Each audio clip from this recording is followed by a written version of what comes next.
हाय दोस्तों, मेरा नाम है अंगद राही और आप देख रहे हैं अंगद राही यूट्यूब चैनल। तो देखिए, आज के टाइम में देखा जाए तो पुरुषों में इनफर्टिलिटी की समस्या बहुत ही ज़्यादा बढ़ती जा रही है। मतलब कि एक पुरुष बच्चा पैदा कराने में वो असमर्थ है।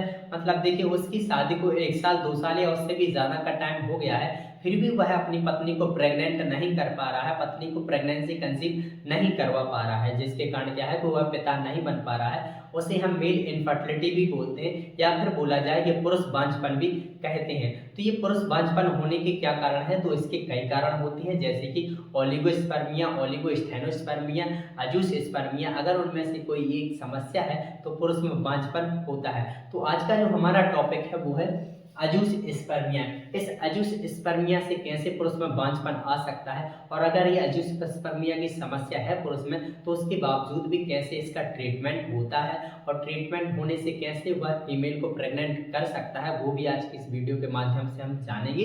तो चलिए देखते हैं। तो देखिए, अजूसस्पर्मिया समझने से पहले आपको ये समझना होगा कि जो सीमेन होता है, जो वीर्य होता है, वो क्या होता है। चलिए देखते हैं। तो देखिए, आप जो यहाँ पर ये डायग्राम देख पा रहे होंगे, ये क्या है? एक मेल का जेनाइटल ऑर्गन है, जिसे कि हम मेल रिप्रोडक्टिव सिस्टम भी बोलते हैं। तो देखिए, जो आप यहाँ पर ये देख पा रहे होंगे, इसे हम बोलते हैं पेनिस। ये पेनिस कहलाता है। देखिए, इंटरनली देखा जाए, इंटरनली बॉडी के अंदर, तो ये क्या होता है? ये ब्लैडर होता है। इस ब्लैडर में क्या होता है? यूरिन फिल होता है, यूरिन स्टोरेज होता है, या वह मूत्र स्टोरेज होता है। जब हम वॉशरूम करते हैं तो इस पेनिस के माध्यम से बाहर निकलता है। ठीक है, जस्ट पेनिस के जस्ट नीचे ही देखा जाए तो क्या होता है? पाउच लाइक थैली लटकती है, जो कि पाउच लाइक होती है। उसे क्या बोला जाता है? इस थैली को क्या बोला जाता है? स्कोटम बोला जाता है। इस स्कोटम में क्या होता है? दो गोली प्रेजेंट होती हैं, अंडेनुमा संरचना की होती हैं, दो होती हैं, संख्या में दो होती हैं। उसे हम क्या बोलते हैं? टेस्टिस बोलते हैं, टेस्टिस बोला जाता है। ठीक है, अब देखिए क्या होता है कि जब आप सेक्स करते हैं, एजैकुलेशन करते हैं सेक्स के दौरान, या फिर बोला जाए कि जब मास्टरबेशन करते हैं, तो उस टाइम पे क्या होता है कि जो हमारा क्या होता है? पेनिस होता है। इस पेनिस के माध्यम से क्या होता है? व्हाइटिश कलर का बोला जाए एक चिपचिपा सा गाढ़ा सा पदार्थ निकलता है। ठीक है, चिपचिपा सा होता है, सफेद कलर का होता है, बहुत ही ज्यादा चिपचिपा होता है। तो वो उस पदार्थ को हम क्या बोलते हैं? उसे बोला जाता है सीमेन। सीमेन बोलते हैं, या फिर हम उसे वीर भी बोलते हैं। हिंदी में बोला जाए तो उसे हम वीर बोलते हैं। ठीक है, तो जो सीमेन होता है, जो वीर होता है, ये दो पार्टों से मिलकर बना होता है। एक तो होती है इसमें स्पर्म होते हैं, देन सेकंड होता है इसमें फ्लूइड होता है, जो कि व्हाइटिश कलर का होता है। ये दोनों मिलकर क्या बनते हैं? सीमेन बनता है, वीर बनता है। तो जो सीमेन होता है वो कैसे बनता है, थोड़ा सा हम जान लेते हैं यहाँ पर। तो देखिए क्या होता है, जो टेस्टिस होते हैं, इस टेस्टिस में क्या होता है? ओनली बनते हैं स्पर्म। ठीक है, इसमें क्या बनते हैं? स्पर्म बनते हैं। अब जो स्पर्म बनेंगे इस टेस्टिस में, वो स्पर्म इस ट्यूब के माध्यम से कैरी होकर, यहाँ से इस ट्यूब के माध्यम से कैरी होकर सबसे पहले यहाँ पर आते हैं। और जो आप यहाँ पर ये बात देख पा रहे होंगे, इसे हम बोलते हैं क्या? Prostate gland. जो आप यहाँ पर ये देख पा रहे होंगे, ये क्या है? प्रोस्टेट ग्लैंड है। ठीक है, और यहाँ पर ये वाला जो संरचना है, इसे हम बोलते हैं सेमाइनल वेसिकल। तो जो स्पर्म है, जो इस ट्यूब के माध्यम से कैरी होकर आए हैं यहाँ पर, तो जो प्रोस्टेट ग्लैंड है, ये क्या करती है कि एक मिल्की पदार्थ मिला देती है, मतलब एक दूधिया सा पदार्थ मिला देती है, जो सफेद कलर का होता है। वो क्या होती है? वो इस स्पर्म में मिल जाता है, दूधिया कलर का, व्हाइट कलर का पदार्थ इसमें मिल जाता है। और यहीं से जो क्या होती है, जो वास डिफरेंस कनेक्टेड है, यहीं से क्या होती है? ये भी अपना एक पदार्थ मिलाती है उसमें, जो कि क्या करता है? जो स्पर्म होते हैं, यहाँ पे इनको न्यूट्रिएंट मिल सके, बहुत ही ज़्यादा ही मैच्योर हो सके। तो ठीक है, वो मिलने के बाद जब ये तीनों मिल जाते हैं, स्पर्म मिल जाता है, ये दूधिया कलर का पदार्थ मिल जाता है, और इसमें भी क्या होते हैं? कुछ पदार्थ मिल जाता है। जिसके बाद क्या होता है? इस ट्यूब के माध्यम से जब इजैकुलेशन करते हैं, तो इस ट्यूब के माध्यम से होती हुई जो आपके पेनिस से निकलेगा, वो फिर क्या कहलाने लगेगा? वो सीमेन कहलाने लगेगा। क्योंकि क्या है कि सीमेन में क्या है? स्पर्म भी है। स्पर्म कुछ इस प्रकार से होते हैं। तो जो स्पर्म है, जो सीमेन होता है, जब आप एक बार सेक्स करते हैं, एक बार सेक्स करने पर जो एक बार के इजैकुलेशन में जो सीमेन निकलता है, जो वीर्य निकलता है, तकरीबन उसमें कम से कम कितने स्पर्म निकलते हैं? तो उसमें बोला जाए कि 15 मिलियन या उससे भी ज़्यादा स्पर्म होते हैं। ठीक है, 15 मिलियन या उससे भी ज़्यादा स्पर्म होते हैं एक बार इजैकुलेशन करने पर। ठीक है, तो ये स्पर्म क्या होते हैं? देखिए क्या करते हैं कि जो फीमेल होती है, फीमेल का क्या होता है? एक एग होता है।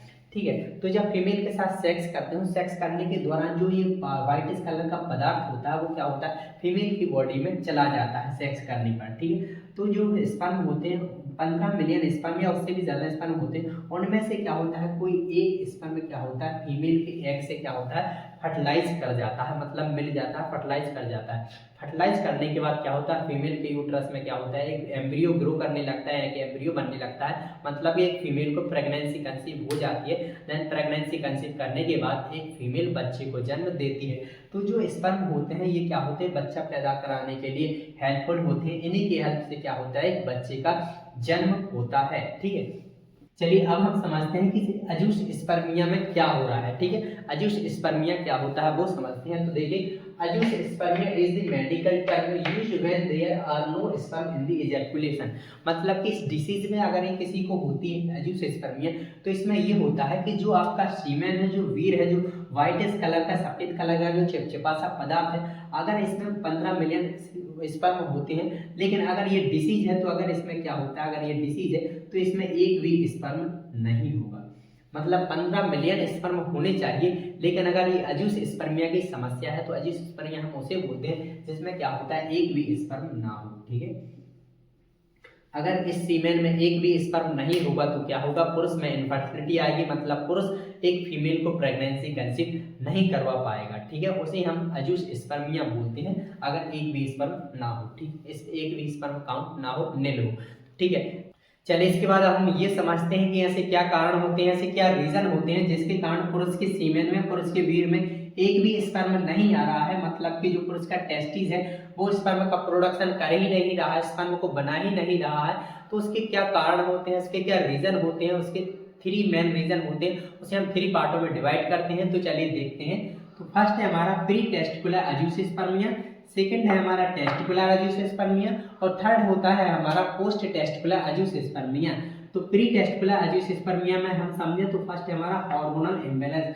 तो हार्मोनल इम्बैलेंस कैसे कर सकता है, देखिए क्या होता है जो हमारा ब्रेन होता है, ब्रेन का ही पार्ट है हाइपोथैलेमस, देन पिट्यूटरी ग्लैंड।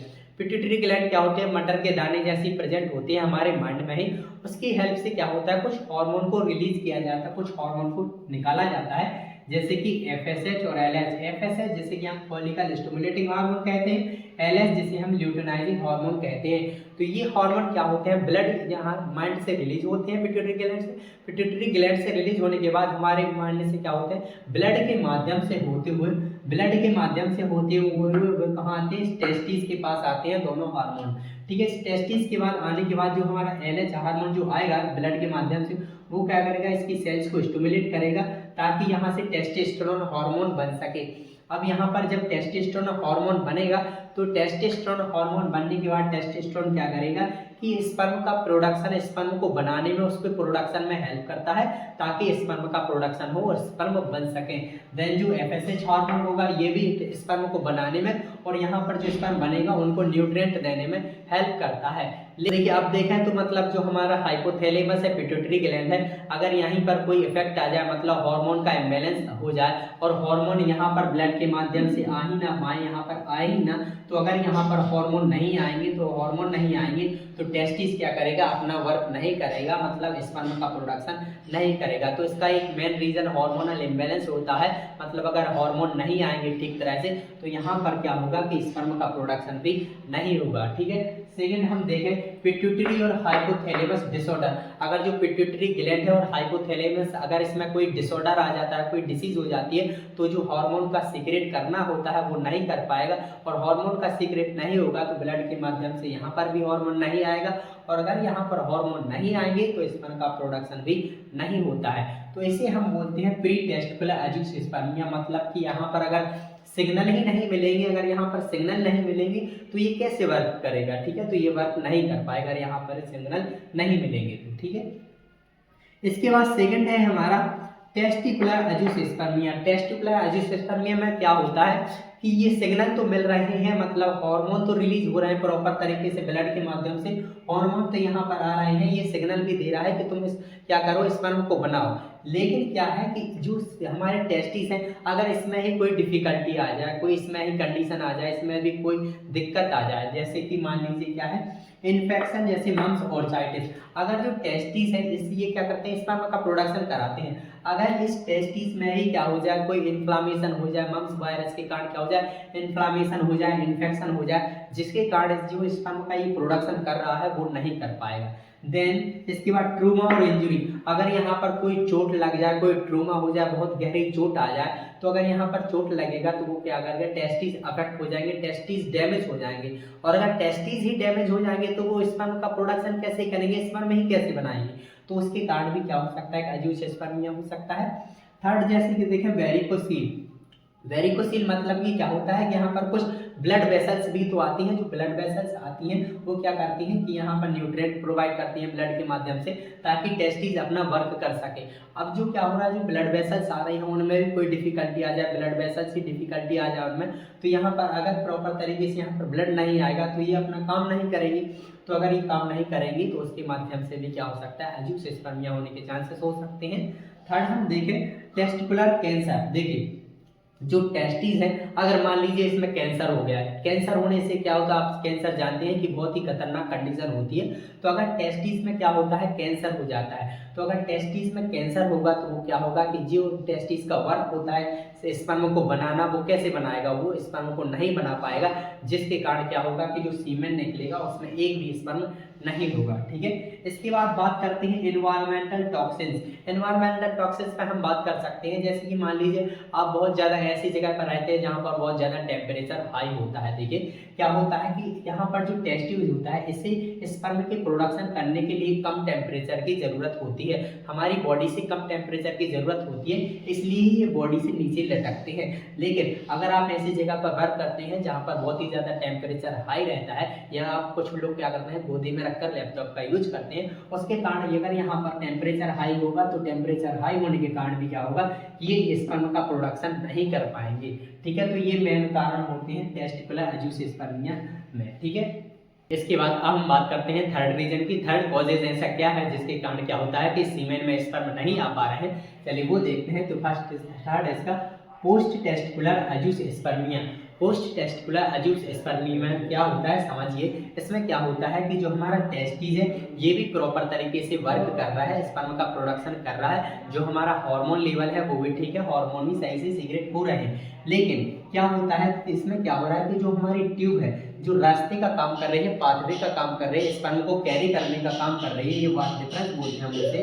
अगर इसमें किसी भी तरह की ऑब्स्ट्रक्शन हो जाता है, डिफिकल्टी हो जाता है, जिसको स्पर्म को कैरी करना है, अगर उसी रास्ते में किसी भी तरह का ऑब्स्ट्रक्शन हो जाए, ट्रूमा हो जाए, ये ब्लॉकेज हो जाए, तो उस कारण से होगा क्या कि जो स्पर्म कैरी होंगे वो कैरी नहीं हो पाएंगे और यहाँ तक नहीं आ पाएंगे पेनिस तक। और पेनिस तक अगर स्पर्म नहीं आएंगे तो मतलब जो सीमेन निकलेगा उसमें स्पर्म की क्वांटिटी 0 होती है। तो ऐसा क्यों होता है वो समझते हैं। तो फर्स्ट इसका वेसेक्टोमी।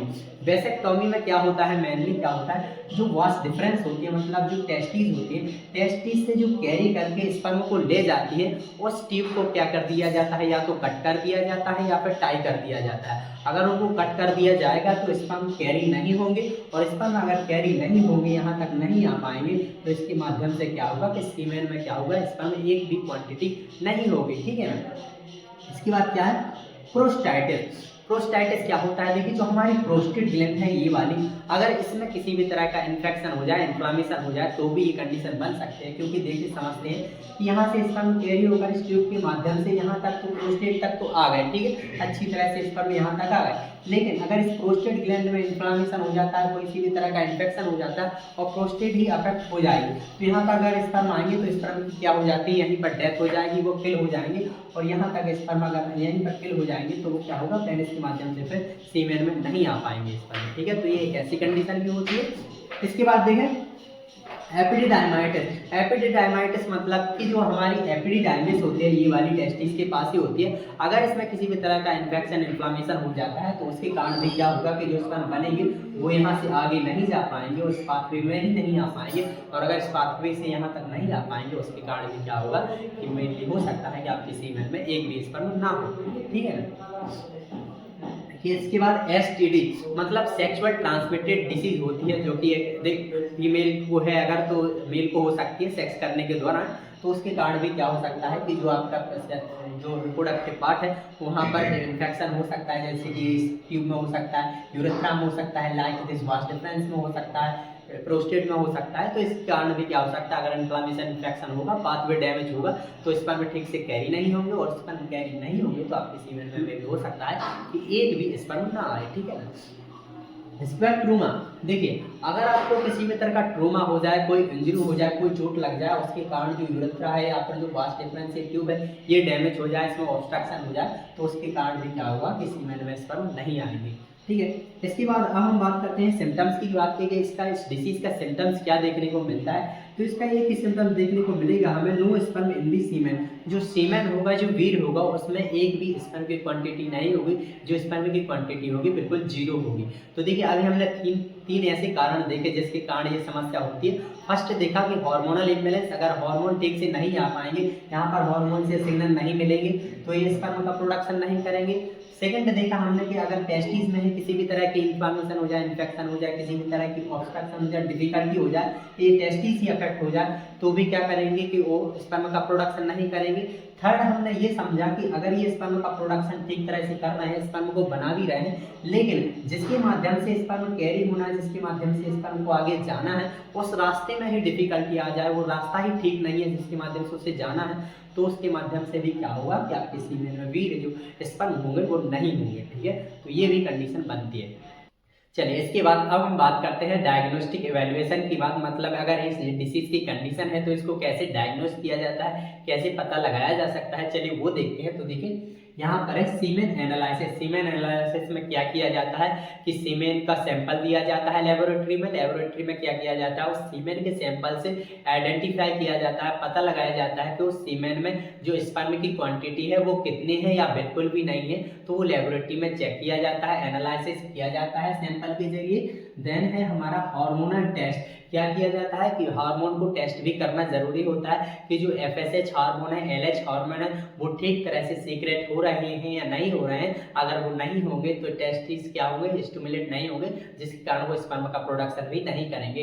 इसलिए हार्मोन का लेवल भी हमें चेक करना जरूरी होता है, असेस करवाना होता है, ठीक है। इसके बाद अल्ट्रासाउंड, आप अल्ट्रासाउंड करवाइए, में भी हो सकता है कि टेस्टिस में कोई डिफिकल्टी हो, टेस्टिस में भी इन्फेक्शन हो रहा है, इसके कारण स्पर्म नहीं बन रहे हो, या हो सकता है स्पर्म तो ठीक तरह से बन रहे हो, या फिर इस ट्यूब में ही कोई ब्लॉकेज आ जाए, इन्फ्लामेशन इन्फेक्शन हो जाए, ठीक है, ये भी हो सकता है, ठीक है। थर्ड रीजन भी हो सकता है, तो ये कुछ कारण भी हो सकते हैं, इसलिए अल्ट्रासाउंड में आइडेंटिफाई कर लिया जाता है, इसलिए आप अल्ट्रासाउंड भी करवा सकते हैं। देन इसके बाद है हमारा टेस्टिकुलर बायोप्सी। टेस्टिकुलर बायोप्सी करवाइए, इसमें क्या किया जाता है, टिश्यू और सेल्स को लेकर के क्या किया जाता है, लैब में उसका आइडेंटिफाई किया जाता है कि उसमें किस तरह का इन्फेक्शन है, कौन सा वायरस है, तो उस प्रकार से आइडेंटिफाई कर लिया जाता है कि इन्फेक्शन हो रहा है, कैंसर हो रहा है, कितना बड़ा कंडीशन हो रही है, तो उसे असेस कर लिया जाता है। तो आप क्या कर सकते हैं, टेस्टिकुलर बायोप्सी भी करवा सकते हैं, वो भी एक अच्छा आइडेंटिफाई कर सकता है, ठीक है। इसके बाद अगर ये डिजीज होती है किसी को, अगर ऐसी समस्या होती है, अजूस्पर्मिया की समस्या होती है, उसके सीमेन में एक भी स्पर्म नहीं आ रहा है, या वो नपुंसकता होने की कंडीशन बन रही है, तो इसकी जो ट्रीटमेंट होता है वो क्या होता है, इसका क्या ट्रीटमेंट करना चाहिए वो देखते हैं। तो फर्स्ट है हार्मोनल थेरेपी। अगर हमें आइडेंटिफाई हो गया है, डायग्नोस करने से आइडेंटिफाई ये पता चल सका है कि जो हार्मोन होते हैं वही ठीक तरह से रिलीज नहीं हो रहे हैं, जिसके कारण क्या हो रहा है, स्पर्म का प्रोडक्शन नहीं हो रहा है, ठीक है। तो इसलिए हमें हार्मोनल थेरेपी देनी चाहिए। हार्मोनल थेरेपी में डॉक्टर क्या करते हैं, कुछ हार्मोन जो FSH LH हार्मोन होते हैं उनको कुछ मेडिसिन प्रेस्क्राइब करते हैं, जिसके कारण क्या होता है, हार्मोन ठीक तरह से रिलीज होने लगते हैं, और रिलीज हो गए हार्मोन तो ठीक तरह से जो टेस्टिस होते हैं वो स्पर्म का प्रोडक्शन भी ठीक तरह से करने लगते हैं दोबारा पहले जैसे, ठीक है। इसके बाद है हमारा सर्जिकल ऑप्शन। क्या होता है कि अगर हमें आइडेंटिफाई हो गया है कि यहाँ पर कोई डिफिकल्टी हो गई है, मतलब ये ब्लॉकेज हो गया है, या फिर टेस्टिस में कोई गड़बड़ी है, या फिर प्रोस्टेट ग्लैंड में कोई गड़बड़ी है, तो क्या होता है, सर्जरी के माध्यम से उसे भी ठीक कर दिया जाता है, और सर्जरी के बाद होने के बाद भी क्या हो सकता है, प्रीवियस जैसी कंडीशन आ सकती है, आपके सीमेन में स्पर्म वापस से दोबारा से बन सकते हैं, आ सकते हैं, ठीक है। तो ये सर्जिकली ऑप्शन भी होता है। देन इसके बाद आईवीएफ जिसे कि हम बोलते हैं इन विट्रो फर्टिलाइजेशन, एक आर्टिफिशियली तरीके से किया जाता है। इसमें क्या किया जाता है कि जो मेल के स्पर्म होते हैं उनको बाहर निकाला जाता है, जो फीमेल का एग होता है उनको भी बाहर निकाला जाता है। फीमेल के एग को और मेल के स्पर्म को क्या कर दिया जाता है, लैब में ले जाता है, और लैब में ले जा करके उनका वहां पर लैब में फर्टिलाइजेशन करवाया जाता है। मतलब कि स्पर्म और एग का लैब में ले जा करके वहां पर फर्टिलाइजेशन करवाया जाता है। वहां पर अगर उसमें फर्टिलाइजेशन हो जाता है फिर देन वापस से क्या कर दिया जाता है, फीमेल के जो यूट्रस होता है वहां पर इंजेक्ट कर दिया जाता है। फिर क्या होता है, एक बेबी ग्रो करने लगता है फीमेल की बॉडी में, देन एक बेबी जन्म लेता है उसके बाद। तो ये क्या होता है, आर्टिफिशियली होता है, जिसे कि हम आईवीएफ इन विट्रो फर्टिलाइजेशन बोलते हैं। इसके बाद है क्या, ICSI जिसे कि हम एक्सी बोलते हैं। ये एक मेल के पास लास्ट ऑप्शन बचता है, मतलब कि जो सीमेन है उसमें स्पर्म का प्रोडक्शन एक भी ना हो, बिल्कुल स्पर्म बने ही ना, मतलब कि इसमें स्पर्म बिल्कुल बन ही नहीं रहे, जो स्पर्म की क्वांटिटी है बिल्कुल जीरो है। उस कंडीशन में क्या होता है, डॉक्टर्स क्या करते हैं, इस टेस्टिस को अच्छी तरह से विजुअलाइज करते हैं, प्रोसीजर के जरिए सर्जरी के माध्यम से देखते हैं, तो टेस्टिस में कोई ना एक स्पर्म उन्हें मिल ही जाता है। तो अगर एक स्पर्म उन्हें मिल जाता है, मान लीजिए उसमें से एक स्पर्म निकल आता है टेस्टिस में से, तो उस स्पर्म को क्या कर दिया जाता है, एक सुई के माध्यम से, एक इंजेक्शन के माध्यम से, एक इंस्ट्रूमेंट होता है बिल्कुल पतला सा होता है, उसको ले जा करके क्या कर दिया जाता है, जो फीमेल का क्या होता है, एग होता है, उस सिरिंज के माध्यम से क्या कर दिया जाता है, फीमेल की एग में इंजेक्ट करवाया जाता है। ठीक है, यहाँ पर इंजेक्ट करवाया जाता है। जब वो इंजेक्ट हो जाता है तो क्या होता है, फिर बाद में क्या होता है, इन दोनों का फर्टिलाइजेशन हो जाता है, और फर्टिलाइजेशन होने के बाद क्या होता है, बेबी ग्रो होने लगते हैं, मतलब एम्ब्रियो बनने लगता है। एम्ब्रियो के बाद क्या होता है, बेबी का डेवलपमेंट होने लगता है। तो ये लास्ट कंडीशन में करवाया जाता है एक्सी, जब बिल्कुल भी स्पर्म बन ही नहीं रहे हो, बिल्कुल भी एक भी स्पर्म इसमें ना हो, तो उस कंडीशन में करवाया जाता है, क्योंकि इसमें एक ना एक स्पर्म मिल ही जाता है। और इस स्पर्म को क्या किया जाए, सुई के माध्यम से ले जा करके क्या कर दिया जाता है, फीमेल के एग से मिलाया जाता है, इंजेक्ट कर दिया जाता है फीमेल के एग में। तो ये एक्सी होती है, बहुत ही ज़्यादा कॉस्टली होती है। आईवीएफ थोड़ी कम होती है, लेकिन एक्सी ज़्यादा कॉस्टली होती है। ठीक है, इसके बाद स्पर्म डोनेशन, तो स्पर्म डोनेशन भी एक ऑप्शन है, मेल के पास क्या कर सकते हैं, वो स्पर्म डोनेट करवा सकते हैं। अगर वो खुद से स्पर्म नहीं बना पा रहे हैं, स्पर्म नहीं बन पा रहे हैं, नपुंसकता पूरी तरीके से आ गई है, कोई भी कंडीशन नहीं बची है, कोई भी रास्ता नहीं है, तो एक लास्ट ऑप्शन हमारे पास ये भी है कि आप स्पर्म डोनेट करवा सकते हैं। स्पर्म डोनेट से भी क्या होता है, एक फीमेल को आप प्रेग्नेंट कर सकते हैं। ठीक है, इसके बाद क्या है, life style modification. Life style modification में क्या करिए कि आप बहुत ज़्यादा क्या करिए कि आप शराब का सेवन ना करिए, आप अल्कोहल बिल्कुल भी मत लीजिए, आप बिल्कुल अच्छी तरह से एक्सरसाइज कीजिए, आप फैट पर पूरा तरीके से ध्यान दीजिए, ज़्यादा ओबिसिटी मत होने दीजिए, आप न्यूट्रिएंट का प्रॉपर तरीके से ध्यान दें, आप डाइट प्रॉपर तरीके से लें। और क्या होता है, इन्फेक्शन इन्फ्लामेशन, अगर यहाँ पर कोई भी जेनिटल एरिया में थोड़ी सी भी कंडीशन है तो आप प्रॉपर तरीके से तुरंत डॉक्टर्स को दिखवाएं, चेक करवाएं कि इसमें कोई डिफिकल्टी ना आ जाए, क्योंकि वो आगे चल के बहुत ही बड़ा खतरा रूप ले सकती है। ठीक है, तो कुछ इस प्रकार से आप इसका मैनेजमेंट कर सकते हैं। तो thank you for watching my video. अगर आपको वीडियो अच्छी लगे तो प्लीज़ हमारे चैनल को सब्सक्राइब एंड लाइक जरूर करिए। Thank you.